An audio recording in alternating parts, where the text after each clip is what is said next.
अस्सलामुअलैकुम जी। Concept of modern physics six edition Arthur Beiser का चैप्टर 5 चल रहा है, क्वांटम मैकेनिक्स, प्रॉब्लम 20। वो कहता है सेक्शन 3.7 में स्टैंडर्ड डेविएशन जो हमने पढ़ी थी, n measurement of same quantity some quantity x define as, तो वो हमने पढ़ी थी सिग्मा बराबर है स्क्वायर रूट के अंदर 1/n summation i1 to n x i minus x not whole square. अब वो कहता है show that in term of expectation value, formula को लिखा जा सकता है कि ये आपके पास है expectation value x minus x whole square, या इसे एक्स स्क्वायर का expectation value minus x expectation value का होल स्क्वायर, इस शक्ल में लिखा जा सकता है। फिर वो कहता है अनसर्टेनिटी इन जो पोजीशन ऑफ पार्टिकल में अगर हम उसे स्टैंडर्ड डेविएशन ले लें तो अनसर्टेनिटी जो उसकी एक्सपेक्टेशन वैल्यू में होगी वो L/2 होगी फॉर n इक्वल टू 1 के लिए, पहले स्टेट के लिए। फिर वो कहता है लिमिट क्या होगी कि डेल्टा एक्स की जब एन को बढ़ाते जाएंगे, ये तो हमने n1 के लिए निकाली ना। अब वो कहता है जब एन बढ़ेगा तो फिर इसमें क्या लिमिट आएगी इसकी। तो पहले देखते हैं क्वांटम मैकेनिक्स में कंटिन्यूस वेव फंक्शन होता है जो ट्रांसलेट करता है एक्सपेक्टेशन वैल्यू, तो एक्स नॉट बिकम कर देता हम एक्स से, और एवरेज वैल्यू को लिख देते हैं x minus x not whole square के। तो इसे दोनों इस तरीके से भी लिखा जा सकता है। तो इसका स्क्वायर खोल देंगे, स्क्वायर खोलने से जो आपके पास डंटी, ये दोनों एक्स सेम हो जाएंगे, तो ये आपका होल एक्स स्क्वायर हो जाएगा। ये नेगेटिव का है, ये पॉजिटिव का, तो सिर्फ नेगेटिव का बचेगा आपके पास। इन दोनों को सॉल्व कर लेंगे तो सिंपल इसके ऊपर स्क्वायर, दोनों साइडों का स्क्वायर ले लेंगे, स्क्वायर रूट डाल देंगे। तो ये हमारे पास जो एर आ जाएगा, आपके पास स्टैंडर्ड डेविएशन आ जाएगी। तो स्टैंडर्ड डेविएशन उस शक्ल में आ गई जो हम फाइंड आउट करना चाह रहे थे।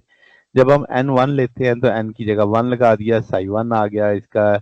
आपके पास एक्स स्केयर के लिए पहले इसकी वैल्यू निकाल लेते हैं। तो आप इस तरह लेके सॉल्व कर लेंगे कि दोनों square root by 2l multiple होके बाहर कांस्टेंट होके बाहर हो जाएगा। इस सारे sine square pi x by L को कॉस की शक्ल में ले जाएंगे। अब यहाँ से भी 2 बाहर जाएगा तो 2 से कैंसिल हो जाएगा। अभी चलो वैसे लिखा रहने दिया, तो एक्स स्केयर डी एक्स के साथ आ गया, यानी इन दोनों को अलग अलग लेके सॉल्व कर लिया। इन दोनों इंटीग्रल्स को सॉल्व करेंगे, ये L³/3 आ जाएगा। इस सारे इंटीग्रल को सॉल्व करेंगे तो ये आपके पास उसी तरीके से प्रोडक्ट रूल लग के आ जाएगा। फिर अगला भी ये इंटीग्रल फिर सॉल्व होने वाला है, ये वाला साइन तो जीरो होने की वजह से होल फैक्टर जीरो हो जाएगा। तो अब आपके पास यहाँ पे जीरो बचा है, यहाँ पे L/पाई और ये आ गया। इस सारे को फिर दोबारा से प्रोडक्ट रूल लेके सॉल्व किया तो यहाँ पे सिर्फ माइनस एल स्केयर 2 पाई बचेगा। तो ये आपके पास नेगेटिव नेगेटिव पॉजिटिव हो जाएगा, L³/2 पाई आ जाएगा। तो दोनों इंटीग्रल्स की वैल्यूज मौजूद हैं, वो वैल्यू डाल दी। इसमें से एल स्केयर कॉमन लिया जा सकता है।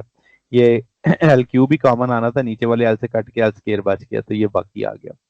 अब आपके पास दोनों वैल्यूज मौजूद हैं। आपके पास एक्स स्क्वायर की वैल्यू भी मौजूद है, एक्स की वैल्यू भी मौजूद है, वो वैल्यू डाल दी। इस सारे को लेके सॉल्व करेंगे तो एल बाहर निकल गया, तो ये आपके 1/12 माइनस 1/2 पाई आ जाएगा। तो ये आपकी स्टैंडर्ड डेविएशन आ गई इन टर्म ऑफ पोजीशन। इसकी मैक्सिमम लिमिट की बात करें तो हम कहेंगे जब बहुत लार्ज होता है तो ऑसिलेट करता है बहुत तेजी से, तो अप्रोक्सीमेटली यूनिफॉर्म हो जाता है, तो हम कहेंगे ये 1/L के बराबर आ जाएगा। तो इसको 1/L लिख लिया।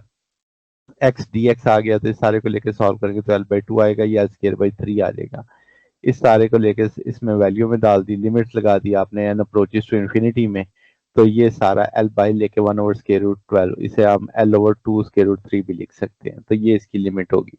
तो ये हो जाना हमारे पास सोल्यूशन है। अगर आप इसमें कोई बात पूछनी हो, डाउट हो, नीचे कमेंट्स में पूछ सकते हैं। वीडियो अच्छी लगी हो तो वीडियो पर लाइक कीजिएगा, दोस्तों के साथ शेयर कीजिएगा, चैनल को सब्सक्राइब कर दीजिएगा। अब तक के लिए इतना ही, बकिया इंशाल्लाह नेक्स्ट देखेंगे। ओके, अल्लाह हाफिज।